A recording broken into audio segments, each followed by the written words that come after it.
এখনকার যিনি তথ্য উপদেষ্টা, তখন তিনি উপদেষ্টা ছিলেন না, বাট প্রধান উপদেষ্টার বিশেষ সহকারী ছিলেন, উপদেষ্টার পদমর্যাদায়। তিনি একটা কথা বলেছিলেন, এই দেশটাকে তারা যেখানে নিয়ে যেতে চান, তাদের যে লক্ষ্যে নিয়ে যেতে চান, তার জন্য একটা গৃহযুদ্ধ আবশ্যক। কেউ কেউ আমাদের তারা একটা গৃহযুদ্ধের দিকে এই জাতিকে, এই দেশকে ঠেলে দেওয়ার একটা চেষ্টা করছে। এবং আমি স্পষ্টভাবে বলি, কাজটা আমার কাছে মনে হয়েছে এই ছাত্র নেতাদের মধ্যে একজন, যিনি নাকি এখন ওই সংগঠন, ওনাদের যে জাতীয় নাগরিক পার্টি, সেই সংগঠনের একজন শীর্ষ পর্যায়ের নেতা মিস্টার হাসনাত আবদুল্লাহ, তিনিই সম্ভবত শুরু করেছেন। আর যদি আওয়ামী লীগকে বাদ দিয়ে ইলেকশন হয়, তাহলে সারা দুনিয়া বলবে যে আওয়ামী লীগবিহীন নির্বাচনে আপনি জিতছেন, তাহলে এটা অত ইনক্লুসিভ হয় না, বলবে। কিন্তু এই কথাটা তো কয়েকদিন আগে জাতিসংঘের যে অনুসন্ধানী দল এসেছিল, তারাও তো বলে গেছে, তারাও তো আওয়ামী লীগকে নিষিদ্ধ চায় না। এটাই নিয়ম। কাজে বিএনপি না চাওয়া খুব স্বাভাবিক। চায় কারা? চায় এই ছাত্ররা। কেন চায়? চায় এই কারণে, আওয়ামী লীগ থাকলে তাদের অবস্থাতে আরও খারাপ হবে, এটা তাদের মাথায় ঘুরাই দিচ্ছে। আওয়ামী লীগ পুরো দলটাই খারাপ। তাহলে কি হয়? তাহলে আওয়ামী লীগের যারা সমর্থক, যারা আওয়ামী লীগকে ভোট দেয়, তারাও খারাপ। তো এই লোকগুলিকে আপনি কী করবেন? দেশ থেকে বের করে দেবেন? সবাইকে জেলে পড়বেন? পারবেন? ওই ক্ষমতা আপনার আছে? আওয়ামী লীগ খারাপ হয়নি। আওয়ামী লীগের গঠনতন্ত্র চেঞ্জ হয়েছে। আওয়ামী লীগের গঠনতন্ত্র দেখে বলেন তো, এই গঠনতন্ত্রের কোন ধারায় আনা হয় খারাপ? বলতে পারবেন না। আওয়ামী লীগ একটা বড় দল, অনেক সমর্থক।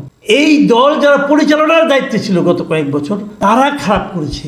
তারা এই দলের নাম নিয়ে তারা অপরাধ করেছে। যদি আওয়ামী লীগের নামে কেউ অপকর্ম করে থাকে, তার জন্য ওই লোকটা দায়ী। আপনি আওয়ামী লীগকে দায়ী করতে পারেন না। এই জায়গাটাতে কিন্তু এই যে সূক্ষ্ম পার্থক্যটা, এটা অনেকে বুঝতে চায় না। ভাই, আওয়ামী লীগের যত লোক করাপশন ছিল, আপনি হয়তো বলবেন যে এভাবে দেখলে তো আওয়ামী লীগের সমস্ত নেতাই চলে আসে। আসুক, সমস্ত নেতারই বিচার করেন। সেন্ট্রাল লিডার, জেলা পর্যায়ে লিডার, উপজেলা পর্যায়ে লিডার, এমপি যত ছিল সবার বিচার করেন, আমার কোনো আপত্তি নাই। ধরে ধরে বিচার করেন। তারা এই পদগুলিতে ছিল না, যারা আওয়ামী লীগকে ভোট দেয়, আওয়ামী লীগকে ভালোবাসে, তাদেরকে আপনি নিষিদ্ধ করবেন কোন বিবেচনায়, কোন দায়িত্বে, কোন হিসাবে, কোন যোগ্যতায়? পারেন না রে ভাই। তো আওয়ামী লীগ মাস্ট কামব্যাক, সত্য কথা তো, এটা মিথ্যা বলে নাই তো। Awami League must comeback. পৃথিবীর সব দলই একসময় ফিরে ফিরে আসবে। রিফাইন্ড আওয়ামী লীগ, মানে যে সমস্ত আওয়ামী লীগের নেতাদের বিরুদ্ধে দুর্নীতি, অপরাধ, অপকর্মের অভিযোগ ছিল, তাদেরকে বাদ দিয়ে নতুন আওয়ামী লীগ করা হবে, রিফাইন্ড। এবং সেখানে শীর্ষস্থানে কে থাকবে?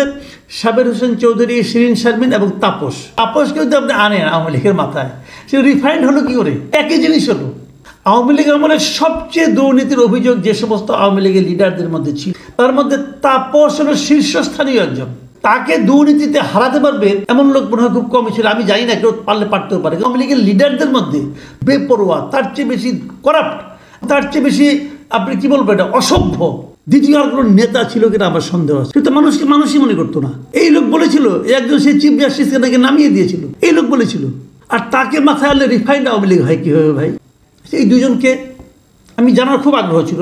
আমি পুরো জিনিসটাই পড়লাম, আমি ওই দুজন সম্পর্কে জানতে পারলাম না। আপনি যদি আপনার নাম প্রকাশ করতে পারলেন, তো ওই দুজনের নাম প্রকাশ করলেন না কেন? এটা কিন্তু আমার একটা প্রশ্ন, আশা করি উনি জবাব দেবেন। আচ্ছা, তাহলে কোন কোন দল রাজি হয়েছে নামটা বলুন। তারা কি করেছে, কি বয়ান দিয়েছে? আমার তো এরকম কোনো বয়ান দেখছি না। আমি দেখছি যে বিএনপি শুরু থেকেই বলছে, দু একদিন হয় না, অনেক আগের থেকে তারা বলছে তারা আওয়ামী লীগকে নিষিদ্ধ চায় না। কেন চায় না? এটা তাদের রাজনীতি। এবং বিএনপির রাজনীতিটা আমার কাছে একদম স্পষ্ট। আমার ধারণা বিএনপি না চাওয়ার কি কারণে চায় না, এটা সবাই বুঝবেন। বিএনপি চায় না এই কারণে যে বিএনপি মনে করে যে আওয়ামী লীগ যদি ইলেকশনে আসে, তারপরেও তাদের কোনো সমস্যা নাই। আওয়ামী লীগ তো জনগণ দ্বারা প্রত্যাখ্যাত একটা দল, জনগণ এই দলকে ভোট দেবে না। মাঝখান থেকে তাদের লাভ হবে, তারা ইলেক্টেড হবে এবং তারা বলতে পারবে আওয়ামী লীগকে নিয়ে ইলেকশন করেছি, আমরা জিতেছি। এই হলো বিএনপির হিসাবটা, স্পষ্ট হিসাব। নামটা বলেন, আপনি তো সবই বলে দিয়েছেন, তাহলে এই নামটা বলতে সমস্যাটা কি? আপনাকে কোন অফিসার বলেছে? অফিসার বলেছে? কোনো সিপাহী বলেছে? কে বলেছে? নাকি আর্মি চিফ বলেছে? বলেন, নাম বলেন না কেন? আমরা আপনার নামটা শুনতে চাই। কে এই কথাটা বলেছে? যদি সে বলে থাকে, এই যে বলাটা, এই বলাটা সে বলতেই পারে, এখানে কিন্তু কোনো অন্যায় কিছু নাই। সে যদি 40 ইয়ার্স চাকরি করে, তাহলে আপনার বয়সে বেশি হবেই।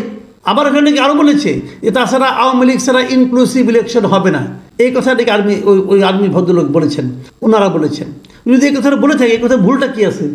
আওয়ামী লীগ ছাড়া আপনি ইনক্লুসিভ ইলেকশন কীভাবে করবেন? আওয়ামী লীগ ছাড়া ইলেকশন হবে, যে ইলেকশন আওয়ামী লীগ করছিল একবার 2014 সালে। ইনক্লুসিভ ইলেকশন করতে হলে আওয়ামী লীগ নিয়েই করতে হবে। কারণ আওয়ামী লীগের যে ভোটগুলি আছে, এই ভোটগুলি তো আছে আওয়ামী লীগের। ইনক্লুসিভ ইলেকশন আওয়ামী লীগের ইলেকশন করে দেখেন না, তার অর্ধেক ভোট পান কিনা আপনারা দেখেন না?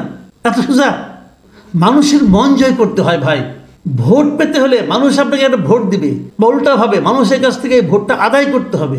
একটা মানুষের কাছ থেকে একটা ভোট আদায় করতে হলে ওই মানুষের মন জয় করতে হয়। ওই মানুষকে ভয় দেখিয়ে পাওয়া যায় না, হুমকি হুমকি ধামকি দিয়ে পাওয়া যায় না, ইমোশন ক্রিয়েট করে পাওয়া যায় না। এই কাজটা আপনারা এখন করছেন। এই সরকারের সঙ্গে, তাদের সঙ্গে আর্মিকে মুখোমুখি দাঁড় করিয়ে দিলেন। কি লাভ হলো এতে? আপনি তো সেন্টিমেন্ট ক্রিয়েট করছেন, কিছু লোকের কাছ থেকে এক ধরনের সহানুভূতি পাচ্ছেন, পাবেন অল্প সময়, কোনো সন্দেহ নেই। এই সহানুভূতি খুব শিগগিরই কেটে যাবে এবং আপনি ব্যক্তিগতভাবে, আমার ক্ষতি হলো এখানে, আপনাকে আমি যেরকম ঠান্ডা মাথার নেতা মনে করতাম, আপনাকে আর সেরকম মনে করতে পারছি না। আপনাকে আমাকে একজন হঠকারী নেতৃত্ব মনে হচ্ছে। এই কথাগুলি বলার মাধ্যমে আপনি আপনার হঠকারী আচরণ করছেন। কোথাও বলেননি আপনার সঙ্গে কি আলোচনা করেছে, তার নামটা কি বলেননি। আপনি আর্মিদেরকে খেপিয়ে দিয়েছেন, কিন্তু তার নামটা বলেননি। কেন বলেননি? তাহলে কি কোনো নাম নাই নাকি আপনার সঙ্গে সমতালাপ হয়ই নাই? আমার তো সমূহ সম্ভাবনা, আপনি ওখানে গিয়েছিলেন অন্য কোনো কাজে, হয়তো বেরিয়ে এসে আপনি এগুলি বানিয়ে বানিয়ে বলছেন। যদি এমন হয়, হতেই পারে, বুঝতে হবে। 11 তারিখের ঘটনা, গল্প বানাতে 10 দিন লাগলো কেন? তখন বললেন না কেন? দিন তো 10 দিন চলে গেছে। নাকি কারোর সঙ্গে আলাপ করেছেন, কেউ আপনাকে পরামর্শ দিয়েছে? আমরা কিছু নাম শুনি, যা নাকি আপনাদেরকে চালায়, যা নাকি দেশটাকে চালানোর কথা চিন্তা করে। ফরহাদ মাঝার, ছোটন সাহেব, শুনি নামগুলো, খলিল সাহেব, নামগুলি শুনি। আর আরেকজন তো আছে আপনাদের ব্রাহ্মণ পীর, তাদের নাম শুনি। তাদের দ্বারা পরিচিত হয়ে করছেন, তাদের প্রত্যেকের এই স্বভাব আছে মানুষকে উত্তেজিত করা। আমার মনে হয় এটা কোনো সুস্থ রাজনীতির পরিচয় হচ্ছে না। দেশকে অস্থিতিশীল করার এর চেয়ে বড় পদক্ষেপ আমি গত কয়েক মাসে আর দেখিনি।